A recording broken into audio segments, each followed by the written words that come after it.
Hey folks, welcome back to another First Impressions video right here on the Flipside. I'm Sam. I'm Jesse. I'm JT. And we're going to be giving our first impressions of Grand Central Skyport from 25th Century Games. It's on Kickstarter right now, part of a campaign where you can get 4 different games. So that's pretty cool. We just got through playing our live stream of this, which was on last Friday, just a couple days ago. So you can go check that out if you wish. But we're going to give our first impressions in 4 different categories. Now, that's how we normally do this. This is a prototype, though. Yeah. So what we did last week when we did a prototype is we take out 2 of those categories. What? Okay. Yep. We take out artwork. Oh, that's a bummer. And what was the other one we take out? Component quality. Because things change. Because things change on those 2 fronts. So all we're going to be talking about today are mechanisms and fun factor. Fair. So those are the 2 things we're doing. We don't talk about artwork or components. However, we should talk about artwork now. we will say... Preliminary artwork is really pretty. There you go. Very That's nice. what we're Very talking nice. about. As long as it don't That's all I'm change saying. too much, Yeah, it's that's going to be nice. looking good. It looks good. I think they're on the right path as Sure. far as those 2 things are concerned, but we're really not going to talk much about that. Right. Fair. Nope. Moving on. Moving on. All right. Mechanisms. We'll start with you, JT. What did you think about the mechanisms employed with Grand Central Skyport? They're really good, actually. Really good. There's a very tight spatial puzzle that you've got going on here in your own Skyport, matching up your colors and moving cards around. There are several mechanisms that work extremely well together. The cards you have, we like multi-use cards anyways, and we won't consider it completely multi-use cards, but they give you the amount of distance you get to travel when you play them. They also have a movement that they do within your tableau when you play them. And they have either points or items on them. So all of those different things come into play with think that every qualifies. single card play. Yeah, I think that qualifies as multi-use cards as well. And it's really cool to balance all 3 of those things with every card play. You have this nice board that you move around, and in each of those spots, you know, you're picking up cards, but you're also either getting end-game scoring chips for set collection or whatever else, or you're getting a little special benefit or bonus that goes along with each spot. So there's a lot of things to look at. What am I taking next?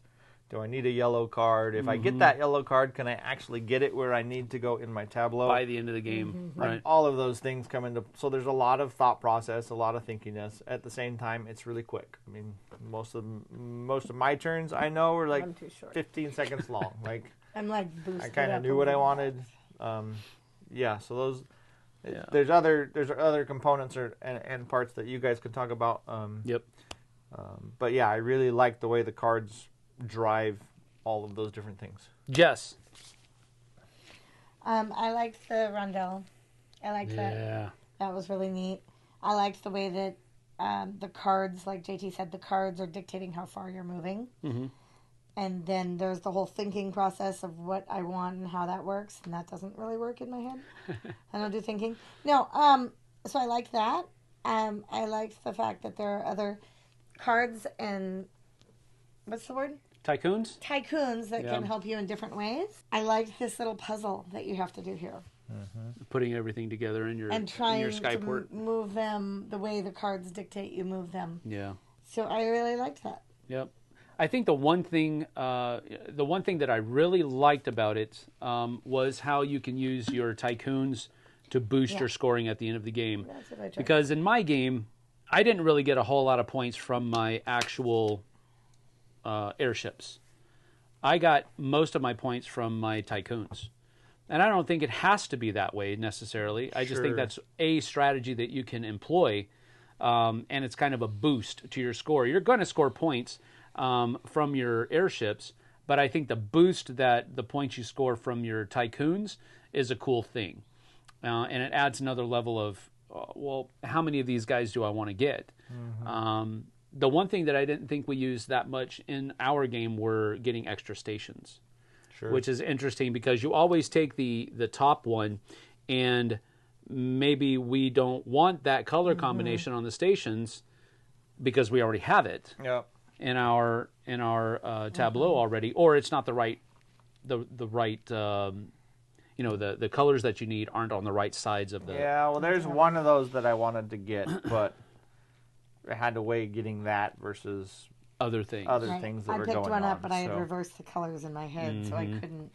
Use It didn't work where I out wanted. right. Yeah, it didn't work out well. But that was neat. I liked how Mechanism. I liked how the tycoons worked out. I would, in a future play, I'm going to see if I can get the stations to work better. But again, that's kind of not really.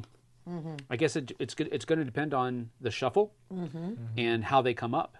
Because you shuffle them, you split them into 2 stacks, and then you turn them face over. Sure. So, Well, end result, what the station does for you is 2 things. One, it gives you an extra possible score point per green card or blue card that I have next to it. Correct. So there is some scoring possibilities on the cards. It also gives you an extra space to put another one of those another guys. one of these guys out here, yeah. But you have to spend your turn not getting a card, getting these instead. So the cards are really the points.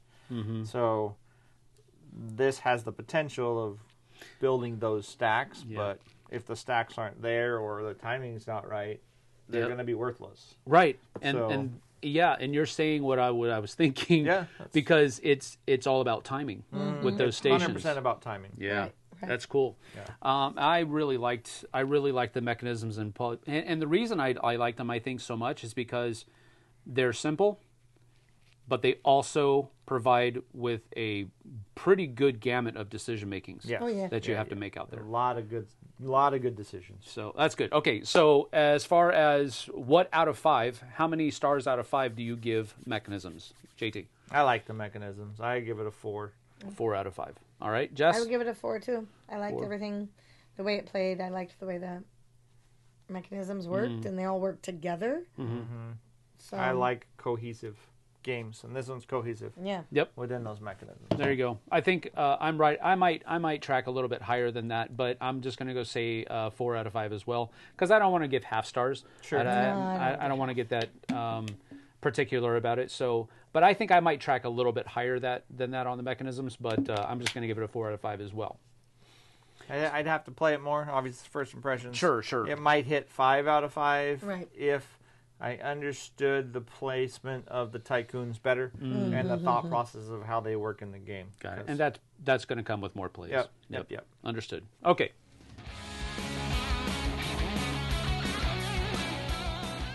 Moving on to fun factor. So we'll start with same order. Fun With factor. me? Yeah. I got to start with fun factor. You always It's like pretty being fun. the first player.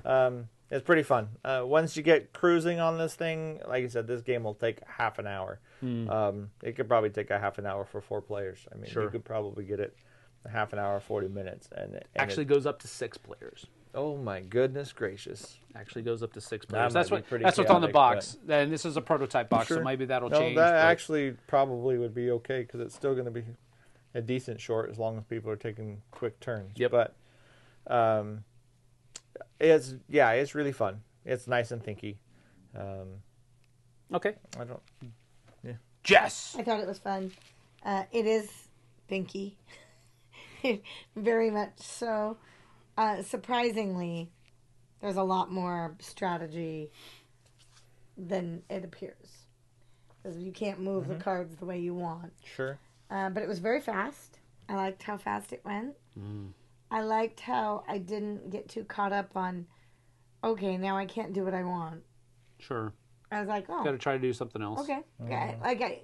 Some games I get a little caught up. Oh, now I have nothing to do. This one was like, okay. So I thought it was very fun. Okay. I had a blast. Yeah. I had a blast playing the game, and it's one of the games. We were talking about this a little bit before we started recording, but if your first impression of the game is, don't want to play that again. Right.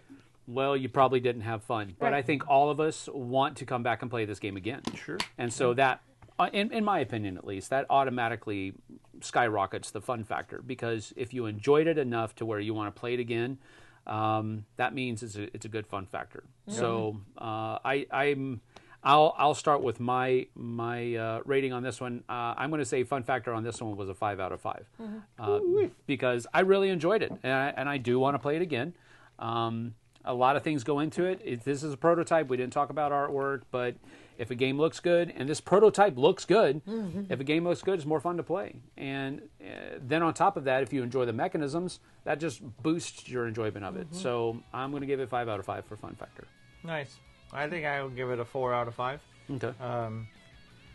It's a very fun game, and what I was going to say is this is a nice game. The reason I looked at the bottom of the box because it says 10 plus. This would work for kids of any decent. I mean, you could young kids, 9, 10 years old. Hawken could play this. And it's quick enough. It's got some cool ideas. So it's a fun family weight with a little more thinkiness than that. You could play this with pretty in-depth gamers as well, and and you could really think your way through it. So. That's something that I've been noticing 25th Century's been doing a lot of. They've been doing these family weight games that have a little bit, if you want to kick it up a notch, you can do that, or you can just play it simple. Right. I would say 4 out of 5, and the only reason I didn't get a 5 out of 5 is because I missed a little bit of that interaction around the table. Okay. You're doing a lot. You're doing a lot down here. I'm doing this, and it was great. It was super, super fun.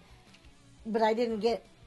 Come on! You did the thing I want. Like I didn't get that. Yeah. So that's the only reason I gave it 4 out of 5. But I really liked it. I thought it was fun. Pretty cool. All right. Yep. Well, that's our first impressions on the mechanisms and the fun factor. Thank you for joining us. I'm Sam. I'm Jesse. I'm JT. We'll see you guys and gals on the flip side. Bye. Go check out this Kickstarter. It's still running.